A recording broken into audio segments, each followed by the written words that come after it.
दबाव में बना के, तो उस जमीन में बाबा साहब की प्रतिमा स्थापित की थी। 2017-18 की बात है ये।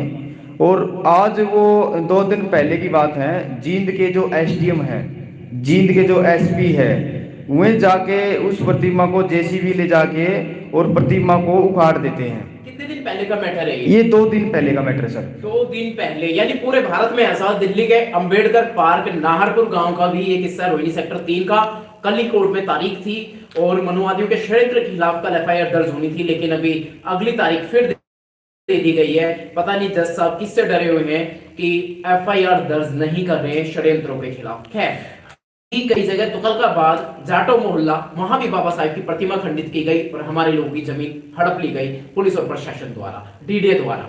अब यहाँ हम जिंदगी भी बात जान रहे हैं आपसे, दीपक खुराना जी से, और आपने बताया कि यहाँ पे भी ऐसा प्रोसेस चल रहा है। मात्र 2 दिन पहले की बात है, आज 25 दिसंबर 2022 है।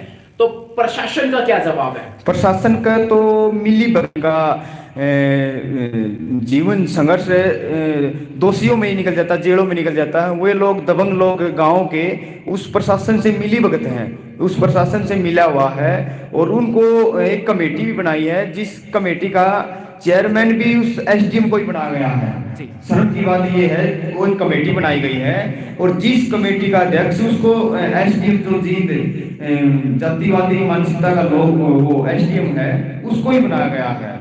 और सारा ये करना धरना प्रशासन के इशारे पे हो रहा है। प्रशासन में इसकी भी मिली भगत है।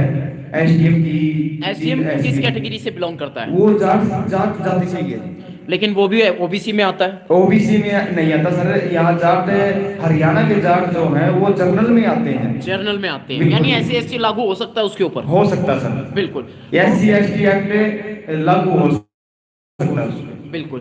तो कुल मिलाकर के पूरे देश में आज भी मनुस्मृति का पराक्रम चल रहा है। ऐसे में मनुस्मृति दहन जब होता है तो मनुवादियों को थोड़ी सी तकलीफ क्यों होती है? तकलीफ तो यही होती है जी, वो चाहते नहीं ना हमारे सम्मान की जिंदगी, हमारे बराबर की जिंदगी शेड्यूल कास्ट, ओबीसी, माइनॉरिटी के लोग जिए। वो तो यही उनको जो विधान कहता है कि जो 3 वर्ण है, ब्राह्मण, क्षत्रिय और वैश्य, इनकी सेवा करने में पूरी जो हमारे बुजुर्ग थे उन्होंने निकाल दी। और ये भी हमारी ऐसे ही चमचागिरी करते रहे, पीढ़ी दर पीढ़ी सदियों से हमारा समाज ही बिल्कुल शोषण सहता रहे। इनकी यही मानसिकता सर, इसलिए ये इनको राजनीय रहा कि मनुस्मृति दहन दिवस हम मनाते हैं, तो इनको अच्छा नहीं लगता है जी।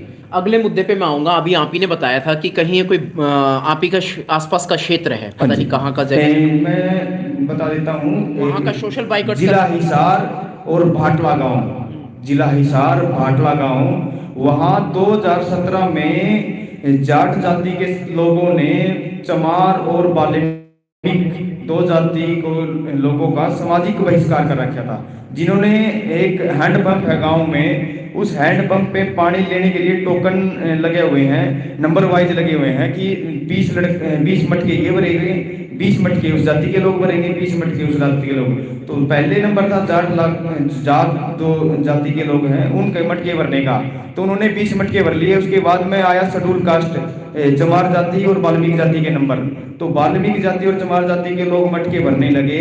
तो वहाँ जाट जो दबंग लोग थे, जाट जाति, मैं जाति का वो नहीं करना चाहता, लेकिन वो प्रमुख उनमें वही थे। तो उन्होंने क्या किया, उनके मटके फोड़े गए। वहाँ वो बहस करने पे,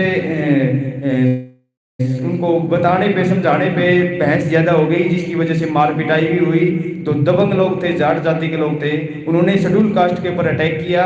अटैक करने की वजह से वो एफआईआर करवाने आसी थाना में चले गए। और उससे बड़ी बात यह कि आसी थाना के जो एसपी थे वो भी उसी जाति से संबंध रखते थे, तो उन्होंने सुनवाई नहीं करी। कुल मिलाकर के आज भी पूरे भारत में एससी एसटी पर क्राइम होता है, क्राइम बहुत होता है जी। और उस मामले में थोड़ी और मैं दिलचस्पी बता देना चाहता हूँ। वो मामला सुप्रीम कोर्ट चला गया वो मामला जी। सुप्रीम कोर्ट में उन्होंने लताड़ लगाई और 16 लोगों के खिलाफ एफआईआर दर्ज करी, 16 लोगों के खिलाफ, उस गांव के दबंग लोगों के, जिसमें सरपंच का भी, जो 2017 में सरपंच था, उसका भी नाम शामिल था।